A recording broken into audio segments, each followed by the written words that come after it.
Yeah, I woke up at about 6:30 this morning, just tossing and turning. I just had this on my mind all night, well, through the night.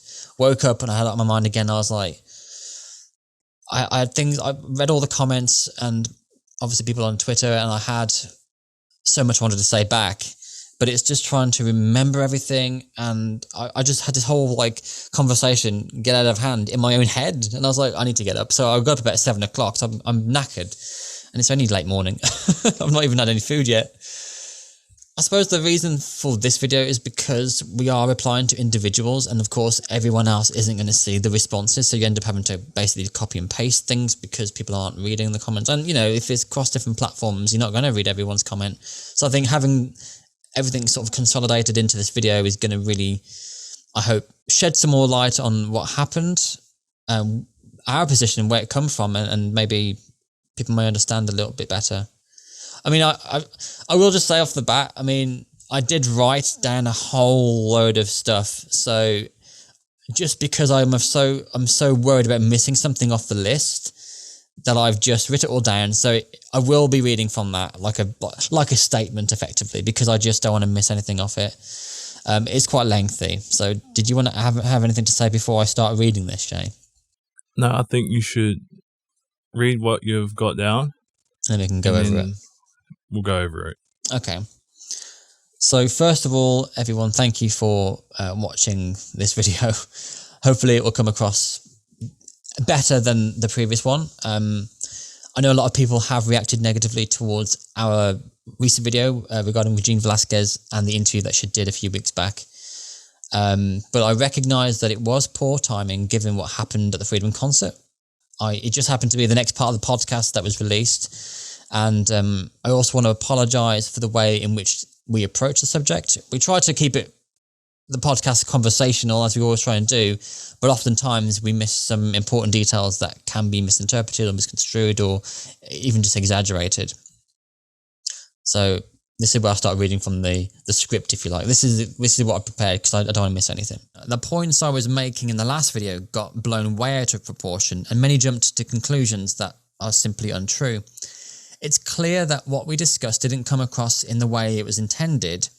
How I was feeling came from a place of love, so hopefully this will clarify those points.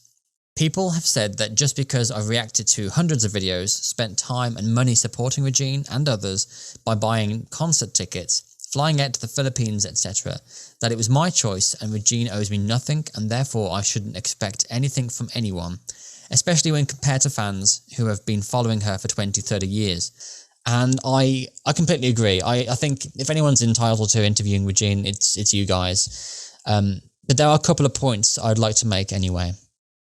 Firstly, I'm a content creator.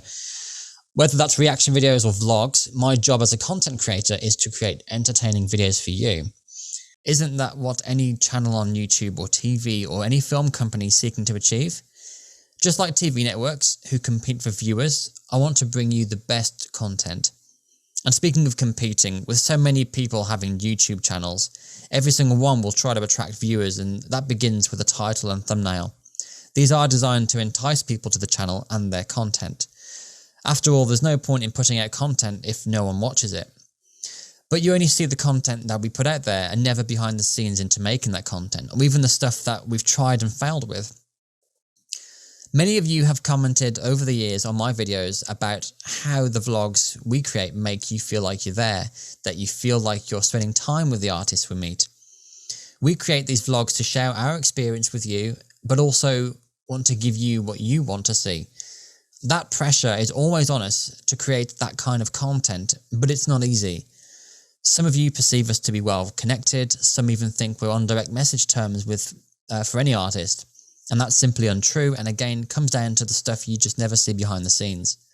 Similarly, many artists we meet have said that they've seen our videos, know of us, or have presented us with once-in-a-lifetime experiences that would never have happened unless we were creating those kinds of videos.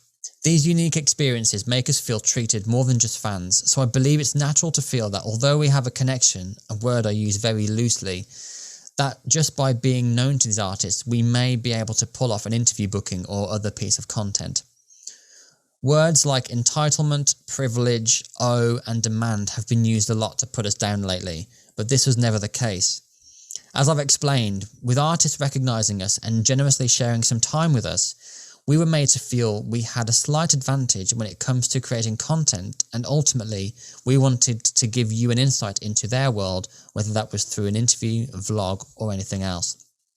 I've tried for years to get some time with Regine. I've tried approaching her management to go through the proper channel.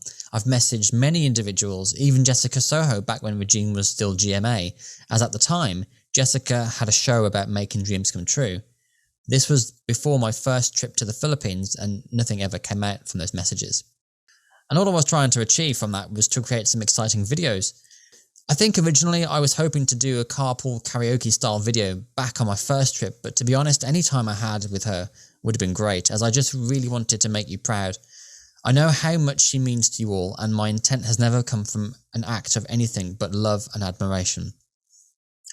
Since then, I've embarked on an impossible journey to create a duets album inspired from my duet with Jonah and the charity outreach program I did, but again, that was met with no response, despite trying to do this properly through management, even just a conversation to see what could be achieved. And that goes for all the other artists I've sought after, not just Regine. I know how overly ambitious my project was, and I always knew it was a long shot, but from what experience has taught me, you just have to ask the question. It's easy to criticise someone for trying and failing, however impossible it may be. But be honest with yourself and ask whether you've ever tried to organise something with any artist. You probably just assume it can't be done and accept that. Maybe you've never considered it, or maybe you're content with the level of support you give the artists. And yes, maybe I am a big nobody to Regine compared to lifelong fans, but I'm not afraid to ask the question. One of the mottos I live by is if you aim for the moon, you'll always land somewhere amongst the stars. And I very nearly had that tattooed in Tagalog too. After mentioning these behind-the-scenes struggles, many have again criticised my actions, stating that even the media industry find it pretty impossible to get an interview with her, that even successful artists struggle to collaborate, that she's pretty untouchable, and my recent discovery of Regine shines no light compared to the 20 or 30 years of fandom, and I can accept that. I'm not entitled to it, and she doesn't owe me anything. The point I was making in the last video wasn't to explain how worthy I felt I was to have an interview with Regine just because I've done this and that. Far from it. My point was, why did another reaction channel get the gig? It's great for the girls, and I'm not trying to throw shade their way, and I'm definitely not trying to throw shade at Regine. I just struggle to understand why a reaction channel with just one reaction to Regine is favoured over another with hundreds of Regine videos, the efforts we go through in supporting the artist, and with so much knowledge of Regine's life, her upbringing, her career, and who really understands her, to make the interview more meaningful. I think it's a fair statement. And to that point, there are thousands of you who have committed to much more for much longer and have zero expectations of any attention from Regine. So why would I deserve any time with her when I've only been supporting her for nearly 5 years? The point was never about being more deserving than you, the fans. The point was about being a more suitable reaction channel to conduct the interview. I reeled off a list of things in the last video as to reasons why I felt robbed of the opportunity. Again, to reiterate, I realise this came across the wrong way, and absolutely, you guys, the fans, have been the most supportive and the most deserving over the years. That's never been questioned. The list I reeled off was simply a way of explaining why I felt I was a more suitable reaction channel to conduct the interview, as I have history with Regine. That being said, there are other reaction channels who cover many of Regine's performances as well, so I'm not necessarily stating that it should have been me as such, though of course I would have loved to have been that guy. But there are other reactors with greater subscriber numbers who would have been a better fit. That was the only point I was trying to make. Admittedly, at the time of recording the podcast, I couldn't find the right words or even pinpoint exactly the reasons why I felt this type of way. But now I've had a chance to rethink and digest it, I'm hoping that my explanation may provide more insight into this. Many threw comments at me stating that out of all the media promotion she does and can do, why on earth would she pick me, a reaction channel? And it's true. But actually the bottom line is, if she's so impossible to organise an interview with, then really no reaction channel should get that chance. In the podcast, there was a reference to a gift which I said I'd come back to but never did.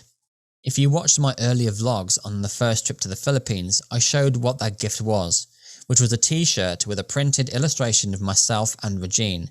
It was unique and fun, but on reflection I felt embarrassed and often wondered if she kept it. At the time, I wasn't earning much money, so I couldn't afford anything extravagant and meaningful. One final point. Some people claim all we're trying to do is make money, but the truth is that the podcast channel is not even monetized. As for our individual channels, our channels make enough money to pay for our Adobe subscription and phone bills. If YouTube paid as much as people thought, we wouldn't be working full-time jobs and instead be creating even more reaction videos. To elaborate more on monetization, about 80% of the reaction videos on our channels are demonetized due to copyright claims, and pretty much anything from ABS-CBN is outright blocked.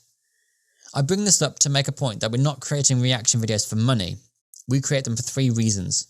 The first is to create a shared experience with you all. Second, to be introduced to new artists. And thirdly, we do this to connect with you, to make new friends. Again, any money we do make from YouTube covers the Adobe subscription and phone bills. Sometimes it doesn't even cover that. Despite us being content creators on YouTube and have done so many wonderful things, both Shay and I do have full-time jobs. YouTube has always been a side passion, connecting with people from around the world, sharing our experiences, trying to give you the best content we can make. Everything we've done on the channel has always been out of love and has always been for you. Just as I finish up, I wanted to quote something I saw on someone's Twitter the other day, which I thought was very fitting for this video. Being a fan doesn't mean I wasn't there from the beginning, but that I will be there till the end. Over to you, Shay. Anything you want to add to that? First of all, I think you've covered majority of what needed to be said. Those who have followed us over the years and who have gotten a real sense of who we are didn't need the clarification. They know that we don't put shit out there with malicious intent.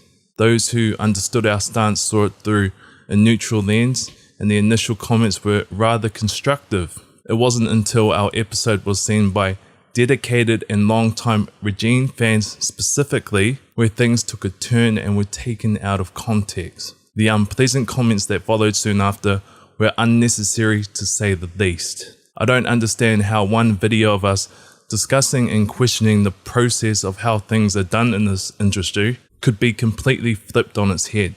We never once directed hate towards anyone. So why is it okay for you guys to do it? We don't expect everybody to agree with us, and although I'm not involved with the fandom, some of the things people have said were far more disappointing than what was covered during the episode in question.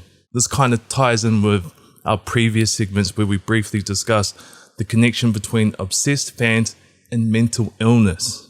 They need to hear the other side to it. They've heard your side. You've covered it. I don't care if they don't like me. Toxic fans, specifically who are quick to support you, they have a switch and will turn on you just as quick.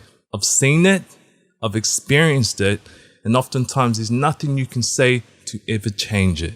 In regards to the achievement comment I made, I 100% stand by it, as I was speaking generally. The fandom have said themselves that Regine doesn't really see herself as someone to fan over or make a fuss over. So by that argument, should probably agree with that statement. In the grand scheme of things, in the current state of the world, this conversation is so minuscule that if Dan didn't feel the need to follow up on this, I wouldn't be making this video. If you guys still feel some type of way about it, well, there's nothing left to be said. We're going to keep doing what we're doing, and if you choose to come along for the ride, we appreciate you. And if not, we wish you all the very best. So guys, that's what I've written. That's kind of where we're coming from, and hopefully you guys understand a bit more, a little bit more into that situation.